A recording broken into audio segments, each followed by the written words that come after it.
Ada sebuah hotel misterius di kota Luyu. Kamar 1408 tidak boleh dibuka. Kamar ini dibuka dari tahun 1912 sejak hotel didirikan. Total ada 56 orang yang meninggal, bunuh diri dengan melompat, atau menggantung diri. Tidak ada yang tahu apa yang terjadi di kamar 1408. Untuk mencegah banyak tragedi, hotel memutuskan untuk menutup kamar ini. Tetapi ada seorang penulis, yang menulis cerita hantu.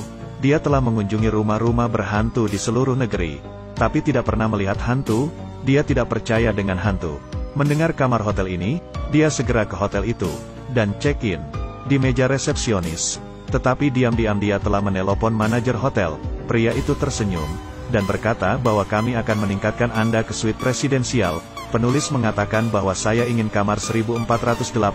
Manajer memintanya datang ke kantor untuk mengobrol, dan merubah senyumnya.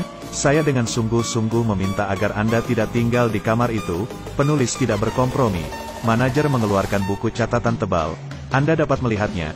Korban pertama, meninggal pada tahun 1912 setelah pembukaan hotel. Dengan memotong tenggorokannya, penulis terus membalik setiap halaman. Ini adalah tragedi yang berbeda. Manajer mengatakan bahwa tidak ada yang melewati itu selama 1 jam. Dia lebih tertarik, mengatakan bahwa dia harus tinggal. Jika tidak saya akan menuntut Anda, manajer hotel. Manajer akhirnya setuju. Manajer mengantarnya ke atas. Penulis bertanya apakah kamar kotor. Manajer menjawab kami akan membersihkannya setiap bulan. 3 orang secara bergilir, tidak boleh lebih dari 10 menit. Pintu harus dibuka. Tapi mesti begitu.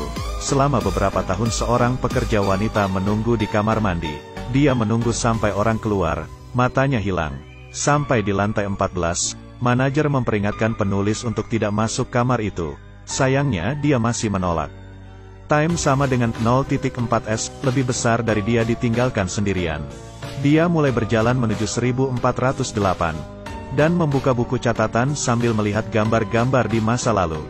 Gambar-gambar itu lebih menakutkan dan berdarah. Dia terpesona oleh buku itu. Tiba-tiba, dia menyadari bahwa dia sebenarnya telah kembali ke pintu masuk lift. Tetapi ada kekuatan dalam kegelapan. Dia menutup buku, dan fokus berjalan ke kamar 1408. Sebelum masuk, dia melihat seorang ibu di kamar sebelah dengan bayi. Kelihatannya dia tidak aman. Akhirnya dia tiba di kamar 1408. Memasukkan kunci, memutar kunci, membuka pintu, menyalakan lampu. Semuanya normal di dalam ruangan.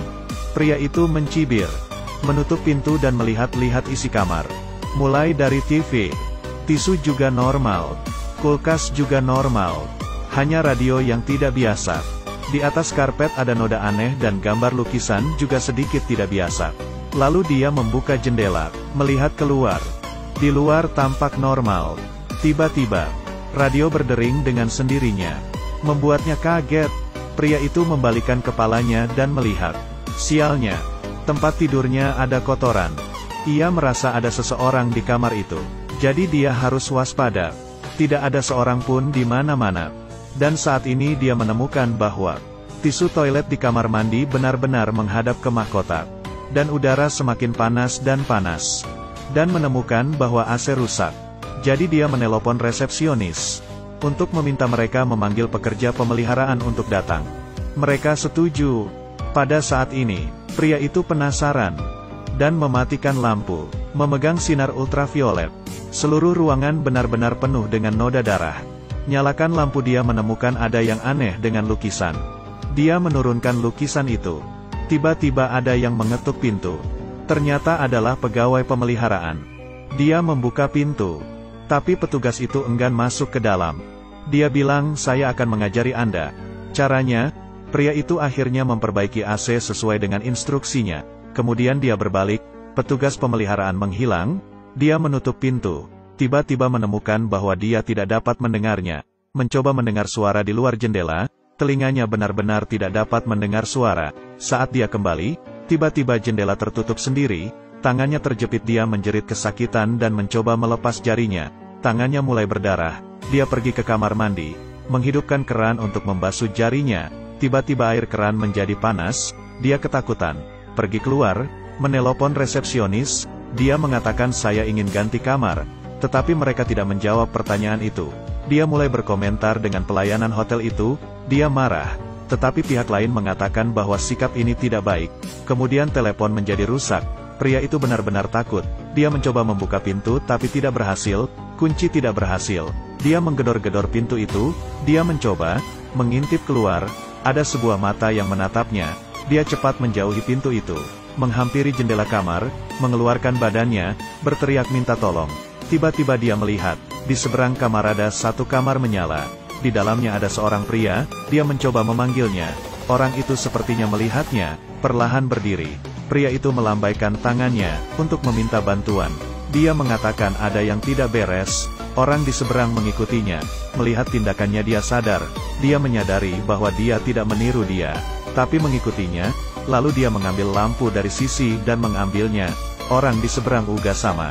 Orang lain itu ternyata dirinya sendiri, dan yang lebih menakutkan, ada orang lain di belakang orang itu, memukul kepalanya, bahwa orang yang sama muncul juga di tempatnya. Lebih besar dari tetapi, dia hanya menderita sedikit dan dengan cepat. Pria itu membawa lampu tempat tidur, melemparnya ke bawah, tetapi lampu menghilang di udara. Dia sangat khawatir. Dia berusaha mati-matian untuk mengatakan pada dirinya sendiri semua adalah halusinasi. Lebih banyak halusinasi muncul. Hantu yang meninggal di hotel ini muncul, memanjat keluar jendela dan melompat. Satu orang dua orang, tampak untuk mengingatkannya apa yang harus dilakukan.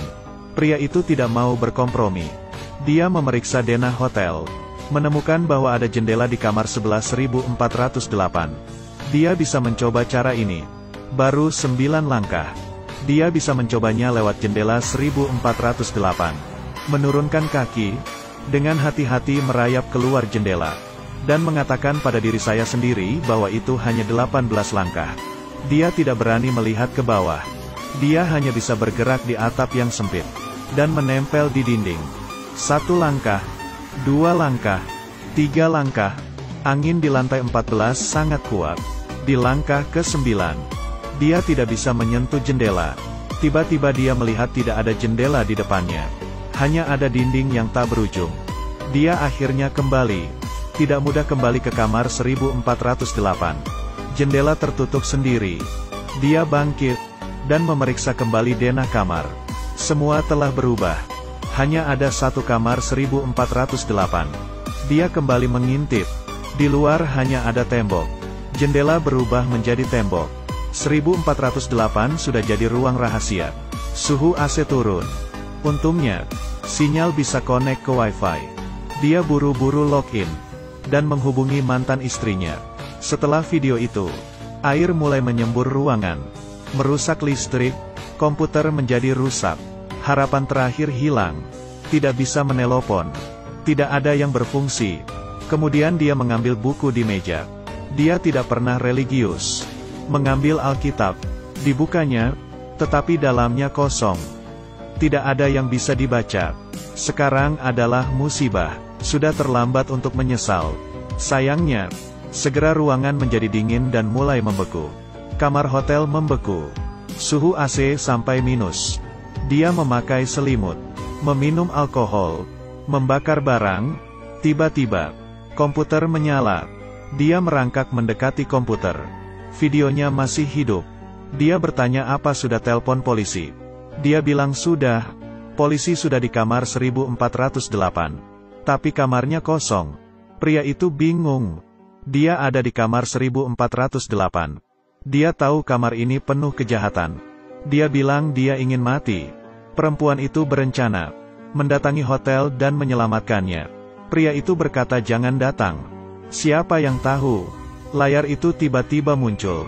Cepat datang aku di kamar 1408. Anda menyelinap masuk. Pria itu mencoba menahannya. Tapi wanita itu tidak bisa mendengar suaranya. Pria itu menatapnya di layar. Pria itu tersenyum padanya. Tiba-tiba, ruangan mulai runtuh. Dinding mulai bergerak. Teriakan minta tolong kru juga mendengar satu demi satu. Di dalam kamar air terus turun.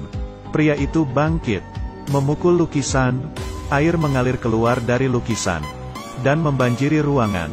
Pria itu berangsur-angsur kehilangan kesadaran. Akhirnya dia tersadar.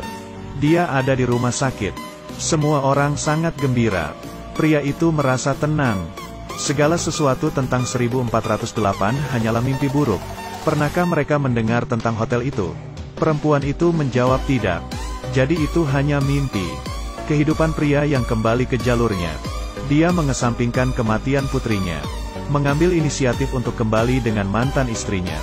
Pengalaman 1408 ditulisnya menjadi sebuah buku. Dia membawanya ke penerbit. Di kantor pos. Tiba-tiba dia menemukan bahwa petugas kantor pos adalah petugas hotel. Kemudian terjadi hal yang luar biasa. Semua orang di kantor pos sibuk menghancurkan tembok. Ada tulisan di dinding. Ini adalah kamar 1408. Ternyata, semua orang tidak pernah meninggalkan ruangan. Saat ini, ruangan telah menjadi reruntuhan yang terbakar. Putrinya yang sudah meninggal muncul. Dia meneteskan air mata dan memeluknya erat. Tidak lama, putrinya kembali mati. Pria itu tidak bisa terima. Kenapa putrinya harus mati 2 kali? Pria itu menghancurkan barang-barang di ruangan yang begitu kejam. Kemudian, penghitung waktu berakhir. Dia bertahan selama 1 jam. Kamar itu kembali seperti semula. Telepon berdering. Pria itu mengangkatnya. Ada suara di telepon. Berkata, bahwa jam ini akan memulai kembali putaran tak terbatas. Tapi Anda juga bisa memilih layanan check-out kilat. Melihat sebuah tali yang diikat. Membujuknya untuk bunuh diri. Suara di telepon juga. Mengatakan istrinya akan datang dalam 5 menit. Pria itu marah. Bahkan jika dia meninggal, dia akan merusak ruangan ini. Pria menghabiskan seluruh hidupnya melarikan diri. Setelah anak perempuannya meninggal, dia melarikan diri dari kenyataan. Ayahnya sudah tua di panti jompo. Dia membakar kamar, dan berniat membakar dirinya. Di lantai bawah, staf hotel semua diusir karena kebakaran. Mereka melihat api berasal dari kamar 1408. Membakar abis. Dia di atas bertekad. Dia menggunakannya botol memecahkan jendela. Kamar meledak. Semua habis di dalam 1408. Tidak ada lagi tragedi. Di dalam kamar 1408. Dia akan menjadi yang terakhir. Tetapi, kamar 1408 bukanlah kamar hotel biasa. Kamar hotel sebenarnya melambangkan hati seseorang. Tidak ada yang berani menghadapinya. Hanya ingin melarikan diri. Gemetar. Tetapi seringkali yang kesepian akan kalah. Jadi tolong jangan tinggalkan orang yang kamu cintai yang mencintaimu. Dengan mereka, kamu akan menjadi lebih kuat.